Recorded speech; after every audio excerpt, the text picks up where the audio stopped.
Now that we have taken a close look at the close pattern, the open pattern, and the silent E pattern, let's take a look how words can be broken up and can go onto different places on this chart. So one of the things that I'll do is I take the word and I'll write it at the top, but then I write where the syllable breaks it up. So I have row and bot.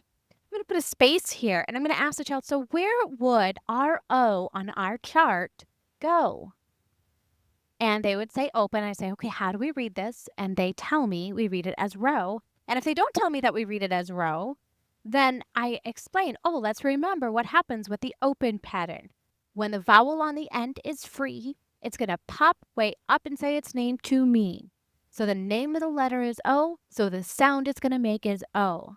Now the next part here is we've got bot. And I say, okay, so where would this go on our chart? And the child would then say, it goes under the closed. Excellent. Why does it go under the closed? And I listen that the child tells me that the vowel is squished in the middle. And then we talk about the vowel sound that it's making that aw sound.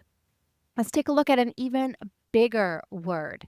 So we have potato here, which is 3 parts, which means that I'm going to break this word into 3 separate parts. So I have po, I have te, and I have toe. So I'm going to ask the child again, where does po go on our chart? And I'm going to listen for the child to tell me it goes under open. And we discuss, why does po go under open? Because the vowel on the end is free. Exactly. And then I'm going to put te here, and I'm going to put toe here. They all go in the open pattern. But notice how I'm putting them underneath each other.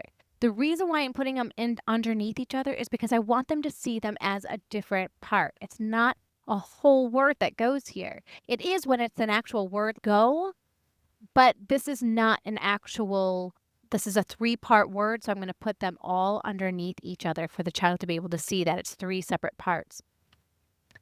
And so then I'm going to give another example here where a child looks at this. They might look at this big word and be like, oh my gosh, I have no idea what that is. I'm going to break it up right here. I'm going to say, where would this part go on the chart? They tell me underneath the close, and then I ask them if they can read this. And so if they can't read it, then we'll sound it out. I'll say, tell me the sound. And they'll say, I'll say, tell me the sound for this one. And they say, ah, d. Then I tell them to put that together, and they get sand. So I'm going to put the sand underneath that close pattern. I'm going to ask them where this part goes. They're going to tell me again under the close pattern, and we're going to talk about why that happens, why it goes there. Let's take a look at another word. This is a much bigger word. So I'm going to ask them, where does this go on the chart? How do I say it? What sound is that vowel making? And then I put it underneath here for my. They're going to tell me the same thing for crow. And then for wave, this particular one's going to go underneath the silent E pattern.